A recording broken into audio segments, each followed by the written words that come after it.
Ya pimpinan. Saya 1 menit aja pimpinan. Baik, silakan 1 menit El Nino. Ini hadiah buka puasa. Iya, Ini Indonesia mau.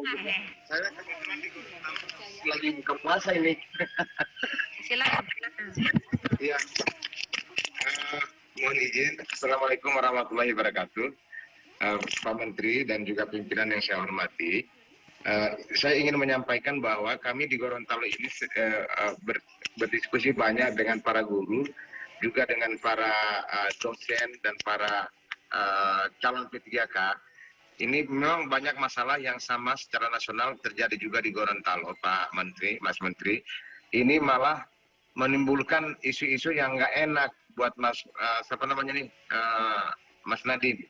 Nah, jadi mereka bilang bahwa banyak sekali keluhan di bawah itu, bahwa ternyata Menteri Pendidikan ini, kata mereka itu, kita tidak menginginkan begitu, tapi mereka bilang bahwa Menteri Pendidikan kita ini seperti tidak bisa menghitung tambah kurang gitu kan, padahal kan Mas Menteri kita ini adalah orang yang brilian gitu. Dia bilang bahwa dia membutuhkan 1 juta guru honorer yang mendaftar cuma 600.000, tapi nggak lulus semuanya, yang lulus malah sedikit-sedikit gitu loh. Ini tambah kurangnya gimana gitu loh. Nah, jadi ini udah mau tahap ketiga lagi. Udah nggak jelas kapan tahap ketiganya, udah nggak jelas bagaimana sistemnya, entah ini dapat 1 juta apa enggak gitu, sesuai janji Pak Menteri ini. Nah, kalau nggak sampai 1 juta, ini akan menjadi catatan sejarah bahwa ada menteri yang menjanjikan P3K 1 juta, tetapi yang dipenuhi tidak sampai segitu. Bapak nanti 999.999 orang saja, kurang 1 orang yang Bapak penuhi, maka itu tidak 1 juta namanya. Itu namanya orang akan bilang Bapak sebagai orang yang tidak memenuhi janji atau dianggap berbohong. Kita tidak ingin Pak Nadiem ini dianggap berbohong oleh rakyat, oleh rakyatnya sendiri, oleh orang-orang yang di bidang pendidikan sendiri.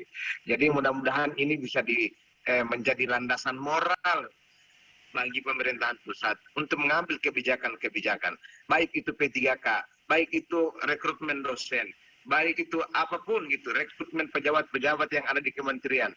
Ini karena apa, saudara-saudara? Ini karena buat kita ini masa depan anak-anak saya ini saya gantungkan sama Pak Menteri Pendidikan RI. Bukan hanya anak-anak saya, anak seluruh bangsa. Jangan dirusak gitu loh. Kalau sampai rusak itu saya akan mengingat ini dan akan menceritakan sampai kapanpun saya akan cerita kepada semua orang bahwa Bapak Menteri yang merusak. Tapi kalau Bapak Menteri yang bagus, maka saya akan menceritakan kepada semua orang bahwa Bapak adalah Menteri yang brilian, yang menciptakan anak-anak kita itu menjadi lebih baik lagi. Terima kasih. Assalamualaikum warahmatullahi wabarakatuh. Baiklah, kita sudah dengarkan semua dari para anggota Komisi 10. Kami persilahkan Saudara Mendikbudristek untuk menyampaikan tanggapan balik atau jawaban kepada Bapak. Terima kasih. Mungkin saya akan jawab pertanyaan yang paling seru tadi, terakhir duluan. Mungkin saya mengulang lagi.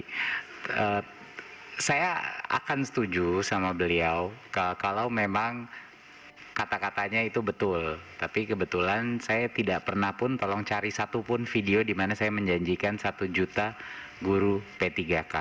Tidak ada satu pun ucapan saya selama 2 tahun untuk menjanjikan 1 juta guru P3K. Yang saya janjikan adalah kita punya cukup kapasitas anggaran sampai dengan 1 juta, tapi harus lolos seleksi dan formasi. Itulah yang saya bilang. Jadi saya kira-kira 10 sampai 20 kali saya mengulang bahwa kalau tidak lolos, kalau cuma 20% yang lolos, ya cuma 20% dari 1 juta. Kalau cuma 50% yang lolos, cuma 50%. Itu dari awal saya mengulang 10 sampai 15 kali. Tolong diingat lagi nanti kalau ada rekaman. Silakan Bapak dari Gorontalo kalau bisa melihat rekaman saya, mungkin belum hadir di rakar-rakar sebelumnya. Silakan dipantau dulu. Kedua, Ini semua, kenapa semua Izin lewat pimpinan, Pak, bisa Mohon saya maaf. teruskan? Ya. Terima kasih. Oke. Ya, itu informasi bukan dari saya, Pak, ya. Itu adalah 1 juta kapasitas, bukan 1 juta target. Tapi kita tentunya akan mencoba sebanyak mungkin untuk bisa lolos formasi.